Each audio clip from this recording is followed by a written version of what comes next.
எல்லாம் நல்லா இருக்கீங்களா? எல்லாருக்கும் வணக்கம். ஒரு டாக்டர்கிட்ட ஒரு பேஷண்ட்டு வர்றாரு.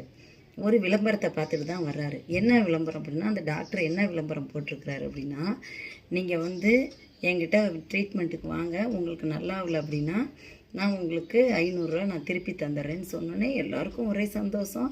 எல்லோரும் வர்றாங்க, நல்லானவங்க போகிறாங்க. அதில் ஒரு ஆள் நம்ம ஆளுக்கு ஒருத்தன் வர்றான்.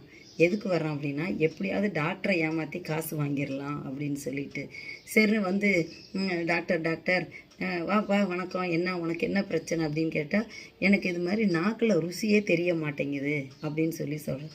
உடனே டாக்டர் எல்லா டெஸ்ட் பார்த்துட்டார், எல்லாம் நார்மலாக இருக்குது. இதுக்கு சந்தேகம் வந்துருச்சு. சரி இவன் ஏதோ நம்மளை ஏமாத்துறான்னு சொல்லிட்டு நர்ஸ் சீக்கிரம் இங்கே வாங்கம்மா அப்படிங்கிறாரு. போயிட்டு 11 அந்த ரேக்கில் 11 போட்டு ஒரு பாட்டில் இருக்குல்ல, அதை எடுத்துகிட்டு வாங்கன்னு சொல்கிறார். சரின்னு எடுத்துகிட்டு வந்து நாக்கில் விட்டா ஒரே கத்திட்டான். ஐயோ டாக்டர், இது என்ன பெட்ரோலை கொண்டு வந்து என் நாக்கில் விட்றீங்க அப்படின்னு.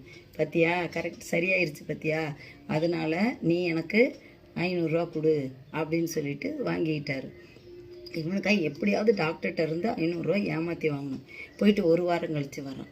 வந்தோடனே டாக்டர் டாக்டர் எனக்கு ஞாபக சக்தியே வரமாட்டேங்குது, எதாக இருந்தாலும் மறந்து போயிடுது அப்படின்னு. அப்படியா, சரி நர்ஸ் இங்கே வாங்க, இவன் ஏமாற்ற வரான்னு நல்லா தெரிஞ்சுக்கிட்டேன். நர்ஸ் இங்கே வாங்க அப்படின்னு. சார் டாக்டர் சார் சொல்லுங்கண்ணா, அந்த 11 நம்பர் பாட்டில் இருக்குல்ல, அதை எடுத்துகிட்டு வரீங்களா அப்படின்னா.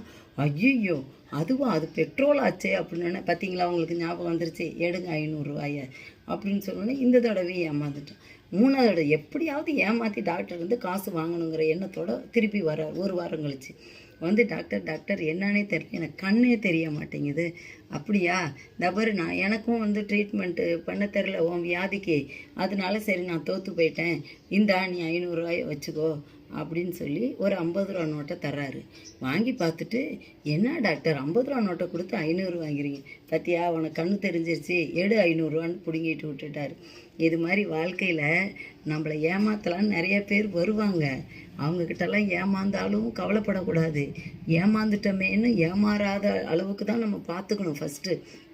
அப்படி இல்லை, அப்படி ஒரு வேளை ஏமாற்றிட்டாங்கன்னா அடுத்த தடவை நம்ம எப்படி ஏமாறாமல் இருக்கணும்னு தான் நம்ம முயற்சி பண்ணுமே தவிர, முன்னாடி இருக்கிறதையே நினச்சிக்கிட்டு நம்ம வருத்தப்படக்கூடாது.